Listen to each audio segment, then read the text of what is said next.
Every map starts with an idea, but how do you get to those ideas? And how do you develop them?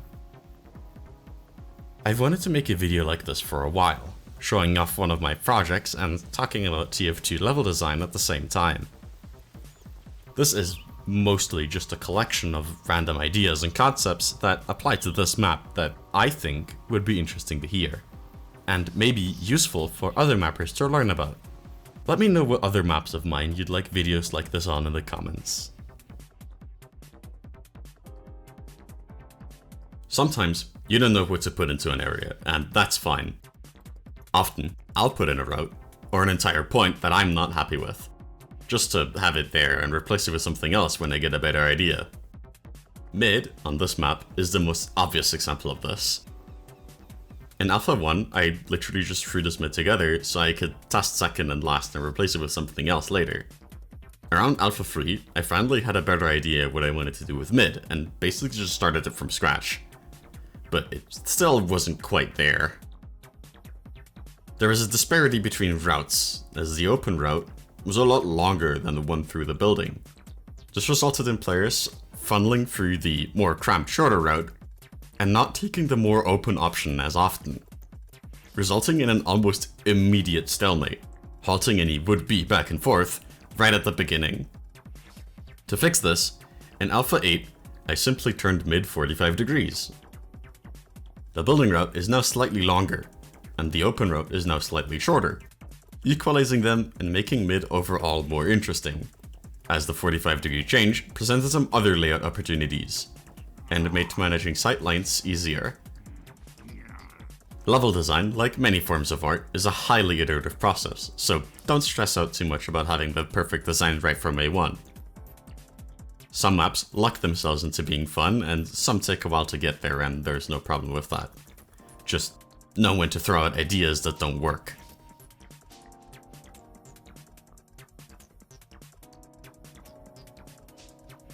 Fun is very subjective, so I won't be trying to define it here. Some people like tight chokes and corridors, and others like open spaces and skyboxes that let you touch the sun. Some people don't even like 5CP to begin with. I'm of course also motivated by my own idea of what's fun, but I think a good layout is one that tries to have a decent mix of both open and tight spaces, high and low ground that flow naturally, and allows most classes to have an area they shine in. And being able to play the game the way you want to is fun, so generally, maps that provide a few variants for spaces where people can play what they want, how they want, tend to be the most fun. This map, being 5CP, has 3 unique possible points and their connecting routes to work with. Again, showcasing mid, the actual point area itself is very open, with an open route, a roof to jump on, logs, wooden planks, and other stuff to jump around on, and windows to harass players from. But the under area, and some of the connecting routes are a lot tighter, forcing more close-range engagements where heavy, pyro, and some other classes thrive. Second kinda has the same idea, but smaller, with a lot more height, in the form of another roof that soldiers can access. The 2 routes around the main platform are a lot tighter despite being open, at least for classes without jumping abilities. To compensate, players on the ground can hide from the high ground more efficiently, and have small areas like this cubby to retreat to. This is obviously only one of many things that can make a map fun, but it's something I feel like a lot of maps tend to neglect. And it's definitely a topic I'd like to explore more thoroughly in the future. Facilitating every class's playstyle should be a given, and yes, that includes Sniper. But that's a topic for another day. One thing I ended up hearing a lot during playtesting was players asking for this roof on second to be walkable. Initially, I was really hesitant to do this, because I feared it would introduce multiple problems. The added high ground would make second even harder to push into, because, at the time, players were struggling between last and second. Additionally, players might think the other roofs around this one would also be walkable, because quite a few of them were lower. Well, why don't you just raise the surrounding roofs then? It's honestly purely because of aesthetics. This side shack would, in my opinion, look really weird if it was just stretched taller, and it kind of ruined the vibe of the area. So what did I end up doing? Eventually, I decided to give in to the cries of playtesters and made the roof accessible, to see what would happen. Initially, it actually played really well. It made the point feel more dynamic almost immediately, so it was definitely worth it. However, the predicted issue of players thinking they could access the surrounding roofs arose as well. So I had to find a way to make them look inaccessible without raising any of the geometry. This goes a bit into the Artpass section, but an easy way to make someone not want to go somewhere is to make the area they think they want to get on look as annoying to be on as possible. For example, I added a lot of detail clutter to this roof. The extended part, the metal plates, and the chimney all communicate to the player visually that you do not want to be up here. This works even better if you have a consistent design language across your whole map. Here, for instance, I used this white metal texture for all roofs that are walkable, and team colors roofs with metal plates and chimneys for all roofs that are not walkable. This makes it so players know where they can and can't go at a glance, and smooths out gameplay. Each point on this map was inspired by existing maps. All art is derivative, and it helps to ground yourself in existing ideas, both for the designer and for the player. For instance, Mid unintentionally and naturally ended up resembling Badlands Mid. Second is a classic Spire point, but wider and shorter, and the theming helps it feel even more unique. Last is the most unique point by far, in my opinion, and that stems from the simple fact that I wanted to try something different. A lot of lasts on 5CP maps tend to be pretty symmetrical. The exact design reasoning as to why this is, I'm not entirely sure. It's likely a collection of things, like symmetrical arenas feeling more fair. They look grander and lend themselves well to finale visuals, or it's just the norm. Either way, seeing this pattern, I wanted to try something different along the lines of lasts like Yukon and Metalworks that break from this convention somewhat. Chipper's last is very asymmetrical. The only symmetrical part about it is the defender spawn building, and even then, players don't have equal access to the platforms. Balancing this area felt tricky, but I think it turned out pretty awesome and unique in the end. The attacking team has a lot of drop downs and balconies in this unique long building, and the defending team has quick access to the main route, and a lot of ways to set up here due to the area's unique shape. Even despite all of this last still takes inspiration and ideas from a lot of existing 5CP maps, in how the area around the point is designed and how far in it is. And despite all the entrances being very unique, they're still inspired by existing 5CP maps. They're just laid out very differently. I like 5CP. It's among my most favorite game modes, right behind Attack Defend, and I really wanted to see a map made for it in this kind of style. That being an old school layout with a clean alpine theme. Be the change you want to see in the world, I suppose. There's really not much more to it than that. Making things you like, or making things you'd otherwise be looking for, is a really easy way to get inspiration. And there's bound to be more people like you out there. Others looking for a good classic Alpine 5CP map. Others looking for a map in that specific style and theme you're making. You are your own audience, after all. To me, ideal 5CP gameplay comes down to having lots of back and forth, push and pull, and encouraging teams to keep moving. The ideal 5CP map never stalemates, and teams constantly trade control points. The timer is just a motivator. and a stalemate is never the intended way for a match to end. And, as such, you should never design around the possibility of a stalemate ever occurring. A layout that's designed to keep people flowing will naturally make complete stalemates unlikely. And small things like placing ammo kits near objectives will keep people fighting or motivate point pushes. There's lots of small things you can do to make your map feel dynamic.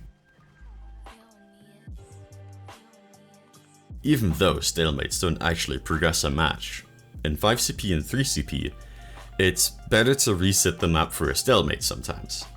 If no one's kept a point in 10 minutes, it's probably safe to say the map's locked up in a complete stalemate. Resetting the game via stalemate re-levels the playing field, and gives teams an opportunity to gain momentum again.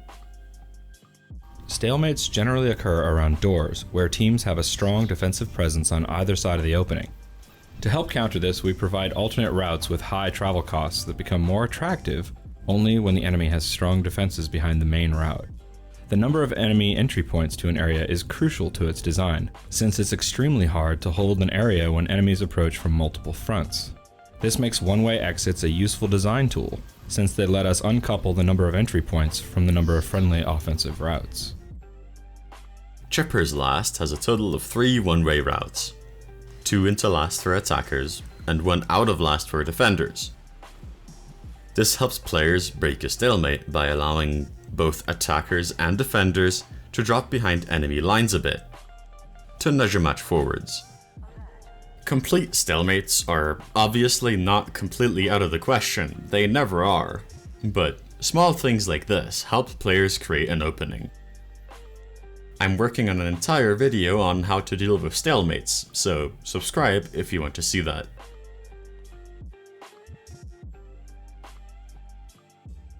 Materials are what make up, well, everything. But especially for maps. Materials let a player know what kind of environment they're in, or where they are in the map. All buildings in this map have a concrete base that's always on the same level, even when the gameplay geometry drops down. This creates a realistic feeling foundation for the building, and all the material above is a variety of woods for red, and metals for blue, with some tiles and such for secret spy-tech rooms. TF2's Alpine art style was introduced in 2008, and that's only like 1 year after the game's release. So it's safe to say that it's been at the game's core for a long time. Alpine maps have always been very close to me, mostly because I live in the Austrian Alps, so it's natural for me to love them. With Chipper, I went out of my way to put together a unique texture palette for it. I even still have it visgrouped out of bounds here. And I gave all the buildings unique shapes to go with this texture palette. It's a lumber mill, exactly like how Lumberyard is one too, but in its own way. Even the platform that the second cap is on was directly inspired by this building on Lumberyard. But it feels fresh and new, all with assets that have been in the game forever. Some random textures from Rumblets, lots of textures from classic maps, and even vent props from Asteroid, all come together to form a cohesive palette. This of course doesn't mean that the map didn't use any custom assets. Zeus made some outstanding logos for the fictional corporations these buildings belong to, and of course, the all too essential wood chip texture. Separating the last point's building from the one next to it by removing it and having it be freestanding gave the building a more defined outline, and as a result, a stronger presence in the area as the focal point, without needing to be especially tall or have a large hero prop on it. This top part is shifted to the left side, so it stands out to players approaching from the main doorway. The animated prop on top helps even more with this. A few other buildings in the map also do this, like this tall bit on second, standing out to create a strong identity for the building and to solidify it as an important landmark. You can even see it from last too, so it works as an anchor point for players to navigate with. Let's end off with something simple and interesting.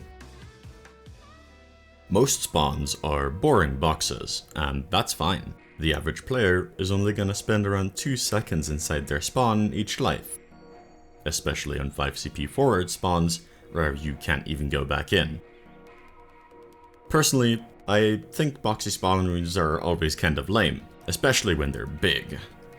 Last spawn was designed as a squashed down T-shape since A1, and it works pretty well.